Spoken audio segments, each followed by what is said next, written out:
Hey everyone, I just wanted to take a couple of minutes to remind us of how we can be better prepared for red days. First of all, red days happen. Second of all, in our case, we're ready for them because, well, at least most of us, I spend a lot of time writing up the action. And the most important one, I think, is in the morning and on Friday evenings, the video recap, because they put things into perspective for the whole week, the video recap. And then every morning, is a touch on here's where we are right now, and here are the lines that matter. So today, Monday, the 419, the markets are red, rare day, right? And the S&P is down 0.5%, which is nothing really. And more importantly, we were already ready for that. So I'm having conversations, and I think this video will help us use the assets that are at hand. So circle back to like a couple of 329. I'm pretty sure it was 329, which wasn't too long ago. I sent out a note saying I'm going along the S&P. I gave a long setup on the SPX. What was it? 40, 30, 40, 40 debit call spread for $2 or $3, and then that turned into a huge win because the stocks rallied, right? So the goal I had was 403.9 in the SPY, and this is where it was this one. So I sounded like a fool on 329, which was back here, right here. So this is where the S&P was, and I said it's going here. So this was an all-time high, not on anybody's books. I'm pretty sure I sounded like a fool to a lot of people. Guess what? Now it's like miles away, right? So what's wrong with revisiting it or lower to close the gaps that we have below to make a better foundation? Nothing. So that's the zoom out and let's contain the fear. The human emotions are tough. They cause us to make mistakes. And that's why we draw lines, because then when I put it on paper, I'm less likely to make a mistake. So what am I putting on paper? Let's go see. All right, so this is the actual morning note from this morning, 419. Forecast, this is the overhead forecast on the indices. The SPY, if that interests me, I said vulnerable to 412. Today it dropped down to 415. So I'm not surprised that there's vulnerability because I knew it. And versus open air, so the opportunity has failed on the attempt. The QQQ, which is the Nasdaq, too high, I said. Risk below. So two sentences so far told me that, hey, can happen. Red happens, and it could happen. The IWM is its own story.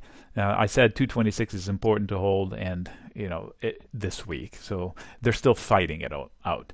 So also I include two different lines for faster traders. So if you're not an intraday scalper or a fast in and out person, then these are probably overkill, but I guarantee you they mirror the message here. So these are the ETFs, they're easier to track.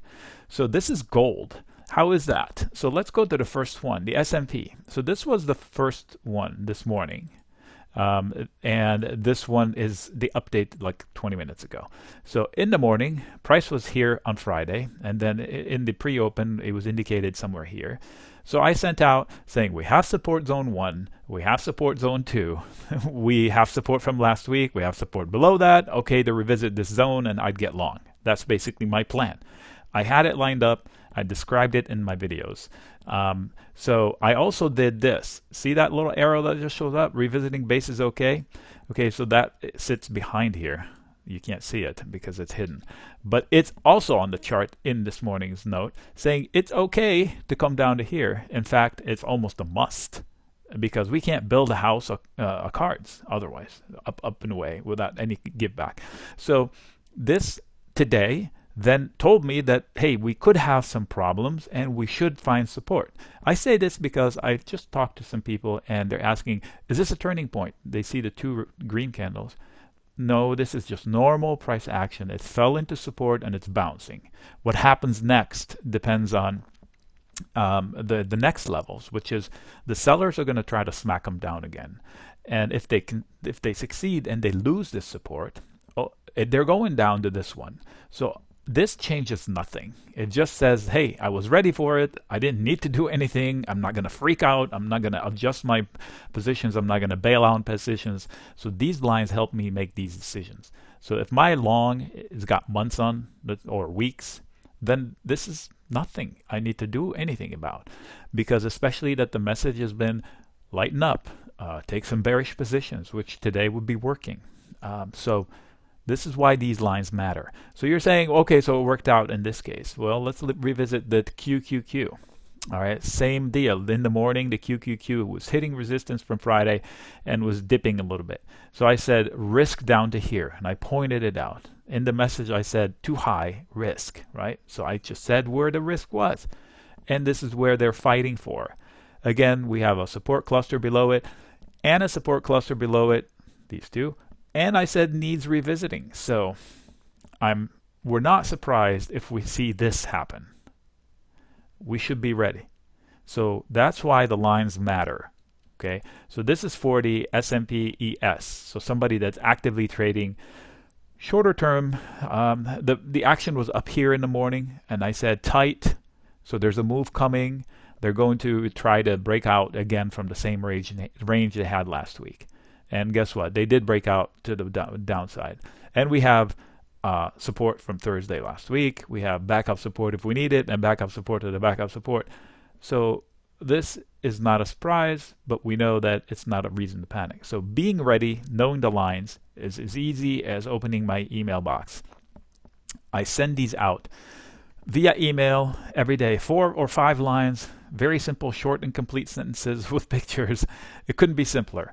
And it goes via email. Sometimes the email fails. It's available on the website. It's available on the chat room, in the chat room. So in 3 places, I would have to go out of my way not to see it. That's my opinion. I don't do anything without knowing this information, and luckily I write it out for everyone every day. So it keeps me on point. It forces me to be to follow my own rules because they're in black and white right in front of me. So again, the S&P is unfolding in a way that scares some people. But if we were ready for the action and we put the pictures on top of it, then we say, okay, so these were the notes. I have support, and if it fails, it could fall to here, but look, this has been support before. I mean, it was played a role. It's absolutely support right here. But if we come down to it, it's fine. They repeat this process down here. So it's good to have plan. It's not good to chase the first bounce we get, because assume, this is always the case, that when you bounce off of support, the sellers are going to try to hit it again.